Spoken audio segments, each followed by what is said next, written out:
Hi everyone, today we want to share with you guys about volumetric analysis. So first, this is us. Hi everyone, I'm Awana and welcome to our video on volumetric analysis, a key technique in basic analytical chemistry. What is volumetric analysis? Volumetric analysis involves measuring volumes of solution in titration to determine the concentration of an unknown substance. There are 4 different types of titration, such as acid-base, redox, precipitation, and complexometric. In this video, we will explore how volumetric analysis is used in real life, specifically in testing the quality of drinking water. Let's dive into how this technique helps ensure the water we use every day is safe and clean.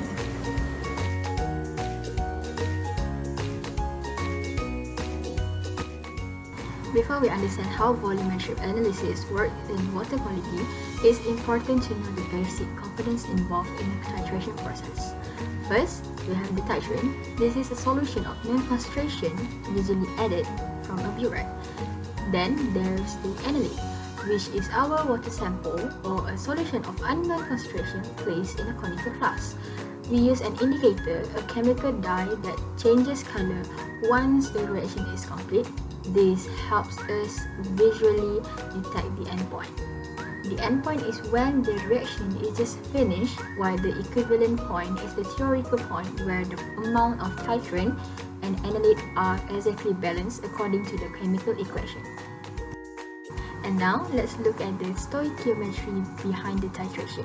To calculate the concentration of the unknown solution, we use a balanced chemical equation that tells us the mole ratio between the titrant and analyte. The formula used is M1 V1 equals to M2 V2, where M1 is the molarity of the titrant, V1 is the volume of the titrant used, M2 is the molarity of the analyte which we want to find, and V2 is the volume of the analyte. This equation helps us calculate exactly how much of the substance is present in the water sample.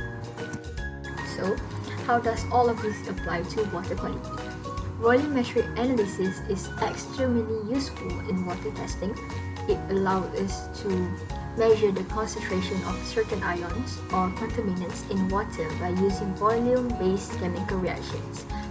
This method is used to detect substances like calcium, magnesium, chloride, and others, evaluate water hardness, acidity or chlorine levels, and ensure safety in drinking water, industrial water treatment, and environmental monitoring.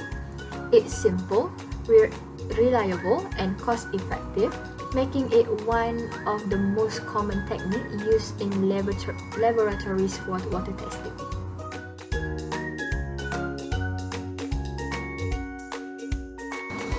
Let's walk through a simple titration used in water quality testing.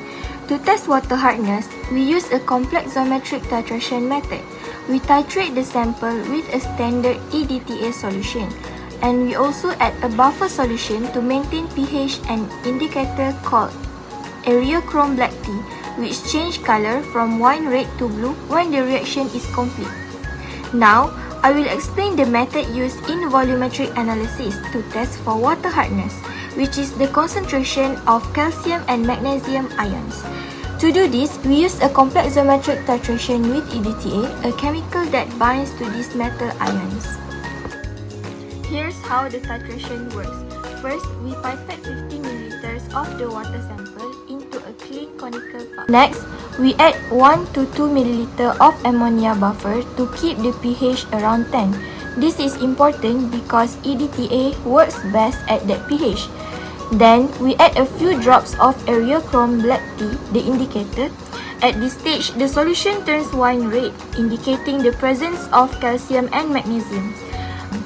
We now begin the titration by slowly adding 0.01 molar EDTA from a burette while swirling the flask. As the EDTA reacts with the metal ions, the color begins to change.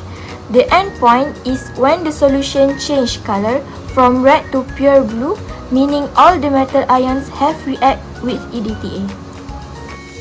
Now let's look at a quick calculation. If we use 10.5 ml of EDTA to reach the endpoint, we can find the amount of metal ions using this formula, which is moles of EDTA equal to M multiplied by V.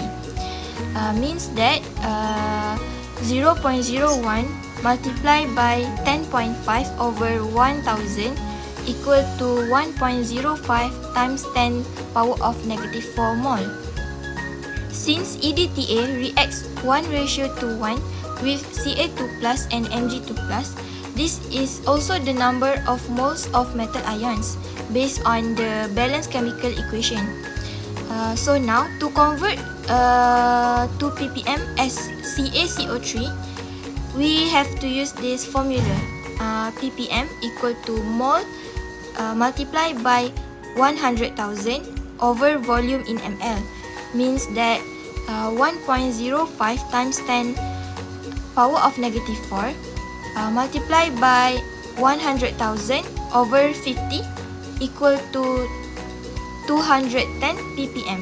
This tells us the water is considered very hard since it's above 180 ppm. And using this method, we can easily evaluate whether water is safe for consumption or needs treatment. This table below shows water hardness scales.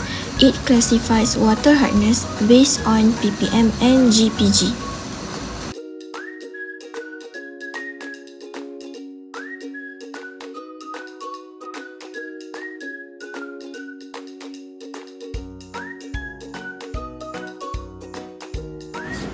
This video shows the titration process used to measure water hardness. We add EDTA solution slowly into the water sample that contains a metal ion indicator. The color change indicates the endpoint, which helps us to determine the concentration of calcium and magnesium ions in the water.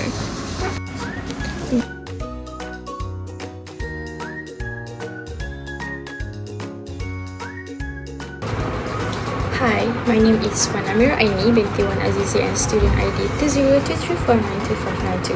So let's conclude what we have learned about volumetric analysis, a key method in analytical chemistry. Volumetric analysis helps us find the concentration of unknown solution using titration techniques. It might sound complex, but it's actually very practical. For example, it's used in water quality testing to make sure the water we drink every day is safe and meets health standards. Through the assignment, we have seen how chemistry is not just about formulas in books. It's something that helps solve real-life problems, from keeping our water clean to ensuring accuracy in labs. Analytical chemistry plays a big role. In the end, this assignment shows us that chemistry is not only useful, it's also exciting and full of possibilities. That's all, and thank you for watching. Bye bye.